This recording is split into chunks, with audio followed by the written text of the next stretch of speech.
So, Pastor John, tell me a little bit how long you've been in ministry, what you've done so far, and just your experience with it. Been in ministry for probably 34, 36 years, somewhere around there, and 14 years here in Lynchburg. After about 15 years in ministry, I needed to take a break and define for myself who I was going to be in Christ apart from ministry, and then what future ministry was going to look like out of that relationship versus out of just checking off the boxes that, the expectations of being a pastor. It's great. And so, with your experience, you're highly qualified to answer the following questions I have about the video that you watched, The War on God in America, and just what our country is doing with our history and our heritage. And so I just have a couple questions to ask you about that video. What impact will continuing to remove God from America and repeated moves to secularize America have on our children and the future of America as a whole? I think in terms of our future, which is going to be maybe the same for our children, I think there's going to be a much more difficult time for people to find community. And I think that's maybe the number one thing. Community grows out of our relationship with God. He's the one that authored that for us. And so if we remove him, everything that he authors, community, the prosperity that comes from community is going to start, it's going to be absent. So there's going to be a lot more isolation. There will be a lot more sense of independence. That's why some people who have ideas that we need to, build bunkers and go underground, it seems pretty far-fetched.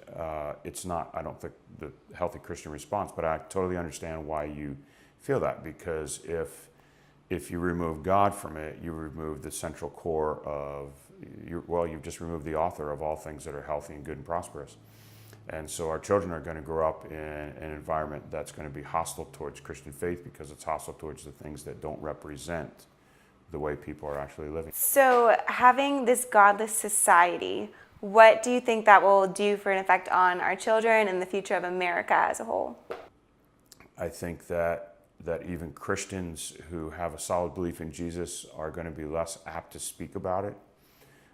There's going to be greater threats, maybe even to our personal lives because of it. People are going to consider us more hateful than loving, even when we're trying to love. And so for Christians, it's going to become more confusing. And for the country, I think our country is going to suffer in its own prosperity and its own wealth. So with the confusion amongst Christians and all that, what do you see for the church specifically in the coming years? The church is going to have to redefine what it means to be the church.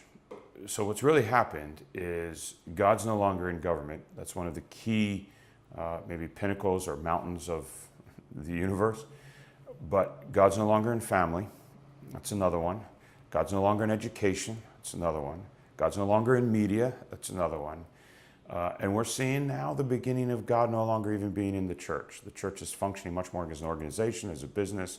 We all are trying to compete for maybe the same few people we think are going to show up on a Sunday morning because that's our definition of church. We're going to have to redefine it, or we're going to see the absence of God in church as well. When did you start to see this kind of shift in our society away from God and trying to take God out of America? I think I was maybe, honestly, a late joiner to the team. I thought, maybe God's never really been in America. Maybe we just believe the wrong things about it. Maybe we're just believing myths about our own history. And actually, just doing a little research on my own and realizing, this is actually true. And then what does it mean for the church to be political or non-political, and how do we navigate that? Do we end up isolating ourselves if we try to get too political, or isolating ourselves if we remain, non-political?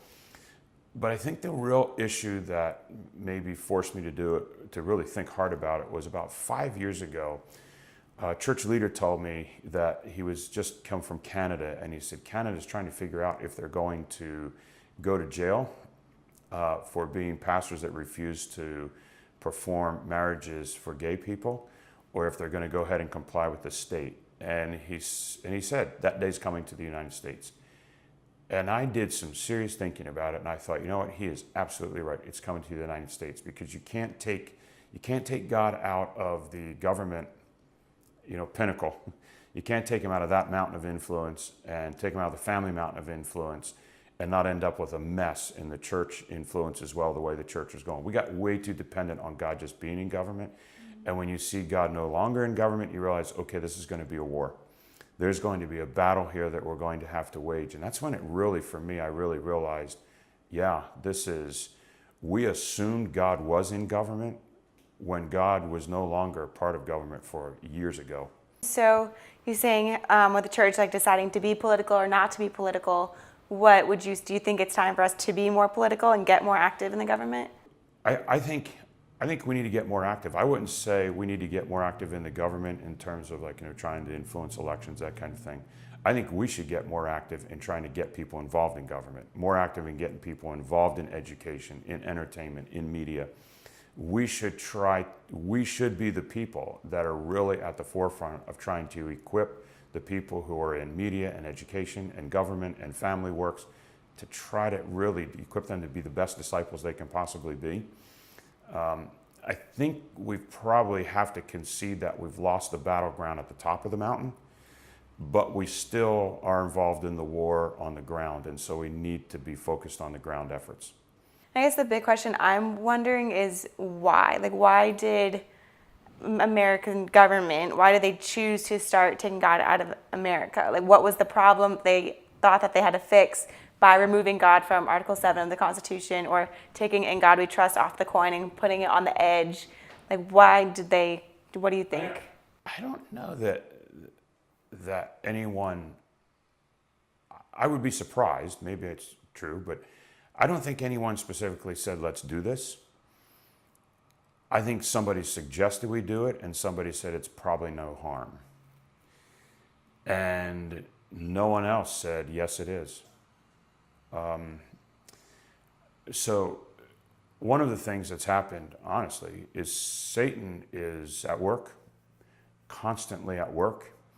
And quite frankly, I think the church, the Christian community, has cocooned too much. And we gather together on Sunday mornings in our gathering places and we sing our wonderful songs and we hear our wonderful sermons. And so we kind of check the box and we think we're okay. We do have this Christian thing going on. Meanwhile, Satan is laying landmines everywhere. He is literally taking territory left and right, and we're blind to it. And all of a sudden we woke up one day and looked around and said, oh my goodness, look what the enemy has done. And now we're shocked. And in the meantime, when somebody suggested in the government, hey, let's just put it on the side of the coin, no one from the Christian world was saying, hey, wait a minute, what are you doing? And so Satan just subtly just came in and was just starting to occupy all kinds of places in government, occupy all kinds of places in education. So every place you look, there's a lot of godlessness in these cultural influence. Media, entertainment industry, our entertainment industry is extremely pagan. I don't know why we're shocked that it's in government as well. So if you had to implement this tomorrow, what would be the first steps that you would take? My plan personally, and what I even try to institute in the church, is personally I have friendships with people in my local government. I try to maintain those friendships. Some people I pray for. Some people I have their ear, and so I can speak to them, and I want to try to speak to them. The thing about government that's so critical is if we get Christianity restored in government, if we get God restored in government, then we can change systemic problems. And if without that, we're going to be trying to work within those systemic problems to bring Christian values back in, and that's a bigger challenge. So where we can, we try to infiltrate. Where we can, we try to, some people, all we can do is pray with them. They'll let us do that. That's what we do. Some people will give us an ear. We try to speak to them. We try to talk to them about the values that we want to see expressed. But I think that personally it's that way. And I think we need to try to do that as well in encouraging other people to use whatever it is they're going to do. The people that we presently have in government, the people we presently know in media, education, wherever we know them, we have got to try to equip them and resource them to be the very best Christians and really spokespeople for Christian values that we can.